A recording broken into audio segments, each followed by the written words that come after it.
Man, it's your favorite duo, the dynamic duo. Me, I am the governor of college football. Hashtag go CFB. With me, I have the mayor of college football, the one and only Nino. Nino, what's happening? Another week. I got some big matchups. We're gonna talk about a few, but this is we already had college football last night. And I'm excited about that. How about your? I'm gonna say your because you put it out there to me. Louisville Cardinals 2-0, It's starting the it's a season. 2-0. I'm loving what I'm seeing. Like I said, I don't know if Jawal Jordan in the doghouse. I don't know why he ain't getting more carries, but I like to see the carries up, man. He's a dog. I would love to see him do it against premier competition, but Louisville is one of those teams I've been high on. If you watch Yeah, any of our content, you've heard I've been high on really because of the scheduling. They got a very friendly schedule. They're one of those teams, I think, along with Boston College, and it's one other team that has 7 home games this season. yeah. So that is always very favorable. Nino, I know you in BC this week. I know that I'll be in Virginia Tech this week, but let's handle this live airing of overreaction. We're gonna call it live. We ain't gonna call it Mondays. Mondays are lit. Y'all not ready for those Yeah. Mondays. First game on the slate. We're talking about Nebraska Cornhuskers versus Colorado Buffaloes. This got that old Big Eight feel to it. You know what I mean? Two Oh teams yeah. formerly, in the Big Eight. Then of course it was a Big 12. This matchup renews a wonderful rivalry in the allure of college football. Coach Prime first home game as the head coach for the Colorado Buffaloes. They shocked the world last week, Nino. You know they shocked the world down Yep. in Fort We Worth. did. I fully expect this Boulder crowd to be absolutely electric. Nebraska, on the other hand, is coming off a tough loss, a conference loss at that against Minnesota last Thursday. And Matt Rule and company are looking to garner their first win of the season. For some reason, all I could think about is the ghost of Scott Frost. Somewhere was the ghost of Scott Frost. And people don't understand how difficult it is to change culture. It's not going to just happen during circuit training. It's not going to just happen during spring ball. It's not going to just happen during fall camp. This thing is all inclusive, but I promise you, with the right amount of time, GBR, Matt Rule's going to get this right. Nino, let's talk to you, man. Nino got the spiciest takes in the game. Give me two impact players from both teams and explain how they'll impact the game. Okay, so on the Nebraska side, we're gonna start with Nebraska. I like I'm it. gonna go with Gabe Irwin, big running back, because I think that Nebraska has to be physical, right? They got to pound it. Uh, listen, Colorado played a lot of guys the whole game, right? A lot of defensive linemen played the whole way. Two tackles, two guards, both played every single snap. You come in Ridiculous. physical. I don't think that everybody on that team, and I'm not. It's not a knock Colorado. They did great, but I don't think everybody on that team is Travis Hunter conditioned, right? Dion's got the guys prepped the best he can, but man, it's 300 pounds, 286 pounds, 295 pounds. I, it's hard. The NFL guys don't play every snap. They No. rotate. Most of these guys are playing 65 to 75% of the snaps. You know what I mean?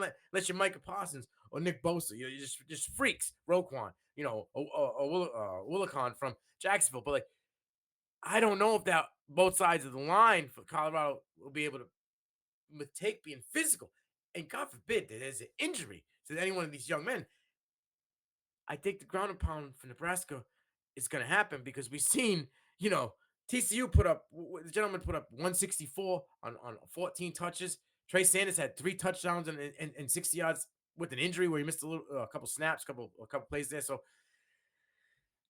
I like what they did offensively. I think they're a great team offensively. But Nebraska, Gabe Irwin, pound the rock, okay? And then I need to see Luke Reimer, the defensive side, lead this linebacker core, put some pressure. Like I said, these linemen, they played every snap. You need to get in it. You had a missed tackle rate in the 40s last game against Minnesota. You can't have that. You're supposed to be the leader of this linebacker core, that the guy out there calling plays and directing people. You can't be the guy dropping the ball. So I need to see Reimer step it up. I need to see Irwin step it up. I think both of those guys will be very physical in this game versus Colorado. I would have to agree 100%. Now give it to me from the flip side. What do you think about Colorado? Who are those impact players on their team? Okay, for Colorado impact plays, everybody's going to want to see the shiny new toy. Mhm. Okay, and they're going to target, you know, Travis Hunter. I want to see Jimmy Horn Jr. I Ooh. feel as though Jimmy Horn Jr. is going to try to get loose in the secondary. Sanders, When I looked at last week originally, watching some of it while I was at BC and kind of going through the highlights and then breaking down the game later on, I said to you earlier, I said, what was the eight dot? Like, what were the passes? Because I saw Dylan, Edwards take that 40-yard pass Right. on a screen. I seen a couple other short plays and slants, but I did see him go downfield to Weaver and Hunter for chunk plays. So like his eight dot was at like 15, between 12 and 15. I'm not exactly sure, but it was in that range. Yeah, so the guy's throwing balls, and he threw some beautiful balls out there. Hunter, the two passes down the left sideline to Hunter were just money throws. They got to get after him, right? I think they're gonna try to take Hunter out. I think you're gonna see a guy like Jimmy Horn who could play slot. They can put him a little bit to the outside. They can kind of put him in motion. I think he can. His speed is going to be needed in a physical game because he can get open quickly. And then on the defensive side of the ball for Colorado, it's they got to bring pressure. Sims melted like a popsicle in 100-degree weather last week. Agreed. Tyler Newton ate him up, 2 picks. Right, he had 3 total on the day. I told you in the green room, in a clean pocket, he had a PFF grade below 40. When he wasn't even blitzed, he had a PFF grade of like 44. So he was terrible, and I expected bigger things from Jeff Sims because I know it was spring ball and fall ball and all that, but he looked dominant. He looked like he was ready to go, and all the buzz coming out of Nebraska was he was going to be a dude. I want to see Levante Bentley, okay, linebacker for Colorado. The guy played 77 snaps out of a total 80. Like I said, they're not very deep at each position, and I think in a physical game this could go to hurt them. But he's going to have to be that dude to get in there and disrupt Sims and be the catalyst to stop the run game. He's going to be that guy that's going to be a spearhead for the Buffaloes. So those are 2 guys on each side of the ball that I'm looking out for. Great take, and I love that you didn't take the layup. Of course, you never take the layup. It's just the way Nino is, and it's crazy because you mentioned what Jeff Sims did with a clean pocket. On the flip side, what Shedeur Sanders did with the clean pocket, what was he, 30 or 34 or 30 or 33, something like that? Yeah. Average time to throw from snap to throw, 1.98, something ridiculous like that. So you see that he's getting this thing down. Yes, he is. He wasn't going to first progression. No. I mean, he was pop, okay, boom. Like you would see, I mean, if the first progression was open, you can't hate on a guy for having the first progression open. No. You know what I mean? Look at Hendon Hooker. That's what he did last year. So it's like, but he got sacked 3 times. The thing that I like about the sacks and the fact he took hits, he didn't crumble. There was a couple big throws he got. Yes. Bammed. And he stood in the pocket and delivered a ball. So that I like to see. That strike to Jimmy Horn in the touchdown when he went over. Yeah, he knew he was going to get drilled, and still perfect. Thing delivered a dime. You know what I mean? So I don't want to hear about the HBCU. I don't want to hear about Deion's daddy. The kid's got talent. Right. Talent. So you can beat it with that. I love it. So from a schematic perspective, and you kind of got in this a little bit, what team has the edge? So for me, I would say in one team who likes to air the ball out, spread you wide, right? And then you got one team that wants to bring the heat, play physical. Right. It's in that aspect, it's who's got the better stamina, Mm-hmm. right? It can the guys play physical enough to get them off the ball, and if they can they do it for 4 quarters, or does the speed and being spread so thin and wide eat up the defense because they don't know where to go and now they're getting gassed? So in this game, I would think that Colorado has a slight edge, but that edge is slim because they don't have depth. You see what I'm saying? So it's like if these guys can't play the 86 snaps, now you're bringing in literally freshmen or dudes with no experience. I think the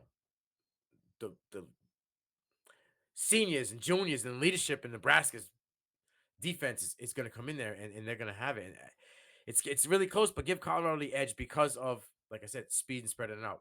It's always has a chance to beat the physicality because you wear them down. But they're so thin. Like I said, their line played every snap on the offense. Can they do that again? That's an amazing question. You see in the NFL, there's just trend. You see teams like the Eagles do it. I know the Buffalo Bills do it. Sub packages. They have specialists. Like, your job is to go rush the passer, and they're subbing people out. They're keeping people fresh, and they're able to get to the quarterback. You see a team like Oklahoma State. And I know we don't like bringing up Oklahoma State just because of the cupcake schedule they had the last 2 seasons. But a team like them, they're able to swap out their linemen as well. So at some point, this style of football that Colorado has to play, where people are playing these high snap numbers, like you said, everybody isn't Travis Hunter. Speaking of Travis Hunter, is he a legitimate Heisman contender? Is it hyperbole for what he did in week one, or is that something you think he continued throughout the duration of the season? Prime says it's already at his house in the FedEx box waiting for him. But he's 100% legitimate Heisman candidate. Anybody that could play, I don't expect him to play 80 and 60. Mhm. 80 snaps on defense, 65 on offense. I don't, but that was game one. They Right. want to put everybody on notice. Okay, like he's him. We are real. All the talk is talk, but we came in to perform when they put it on tape, and they did it. Oh, cool.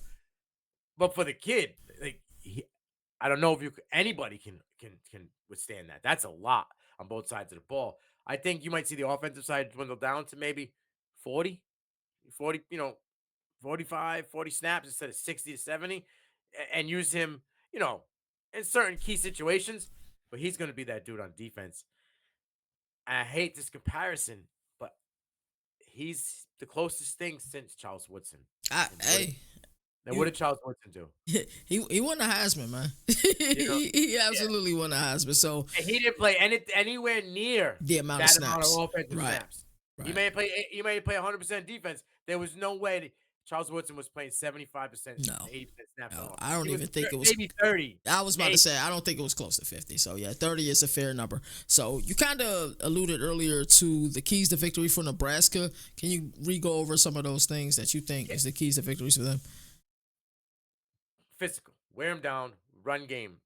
You have Anthony Carr, I believe his name, and Gabe Irwin. They're both physical backs, right?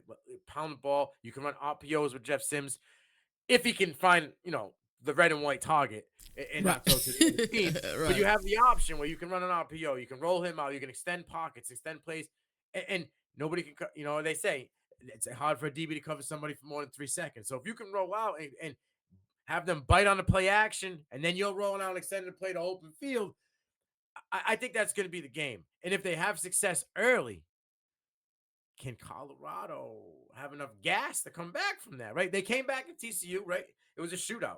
Right. Every time that TCU scored, every time TCU, they answered. And like I said, I need to see stamina here. I think they got it. It's early.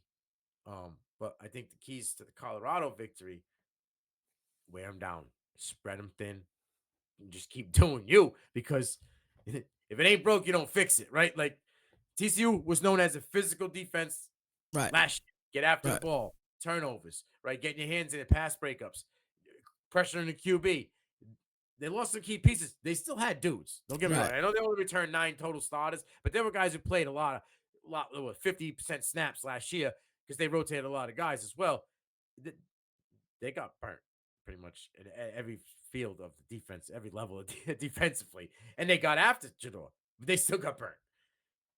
Nebraska is a little bit more of the next step, right? You're going Big Ten, knock them out ball, more physical. They brought in some pieces in MJ Sherman, guys like that. So